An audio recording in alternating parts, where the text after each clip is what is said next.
आजच्या परिपाठांतर्गत पुस्तक परीक्षण घेऊन येत आहे मी. आजच्या पुस्तकाचे नाव आहे सर्वात जास्त सूर्य जगलेला माणूस. मित्रांनो, मी जेव्हा ह्या पुस्तकाचे नाव वाचले तेव्हाच मला खूपच कुतूहल वाटलं, कारण की सर्वात जास्त सूर्य जगलेला माणूस काहीतरी वेगळंच वाटतोय ना. पण जेव्हा ही कथा मी वाचली ना, ह्यामधील पहिलीच कथा आहे ती. पण तेव्हा तर मला फारच आनंद झाला. पण त्यापूर्वी आपण बोलूया ह्याच्या मुखपृष्ठावर किती सुंदर आहे याचा मुखपृष्ठ.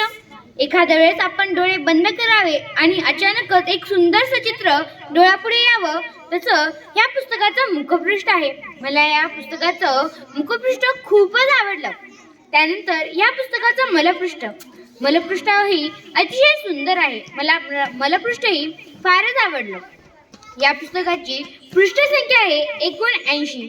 या पुस्तकाचं मूल्य आहे 140. मित्रांनो, या पुस्तकामध्ये एकूण 9 कथा आहेत. त्या म्हणजे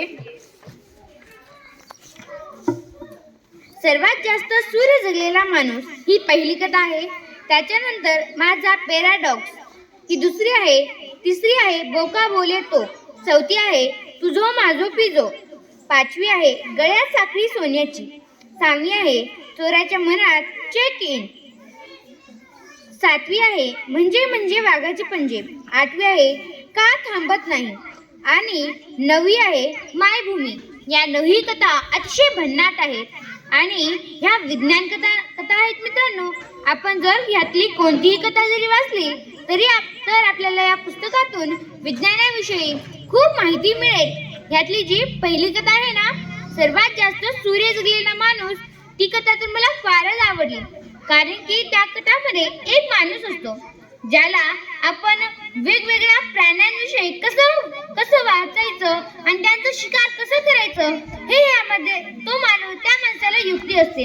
म्हणून त्याला सर्वात जास्त सूर्य जगलेला माणूस असं म्हणायचे. मग त्या माणसाच्या डोक्यात विचार येतो, जर आपण उडू लागलो तर. मग तो उडू पाहणारा माणूस, त्याला हे नाव पडले. पण त्याने प्रयत्नही तसेच केले होते. तो उडू लागला. त्याने एवढे प्रयत्न केले की त्याचा जो प्रयत्न होता तो पूर्ण झाला आणि तो उडू लागला. ह्यातील तिसरी कथा म्हणजे बोका बोले तो, ती कथा तर माझी आवडती झाली आहे. कारण की मांजर ही कुठे बोलते का? या कथेमध्ये रुजुता नावाची एक मुलगी असते.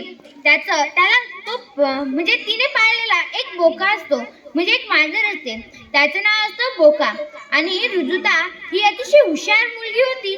त्यांच्या घरी चोरी होते आणि ते त्यांच्या मांजरीला ओळखायला लावतात की ओळख बर कुणी असेल तर त्या रुजुताकडे त्या फोन असतो आणि त्यामध्ये एक ॲप असतो. त्याद्वारे तो बोका काय म्हणतोय हे त्याला कळू लागलं.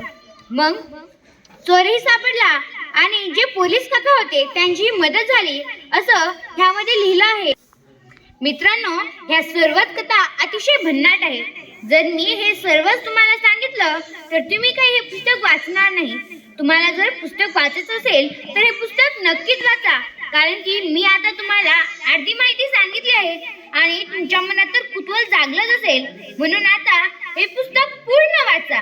आणि एक आनंदाची बातमी सांगू का मित्रांनो?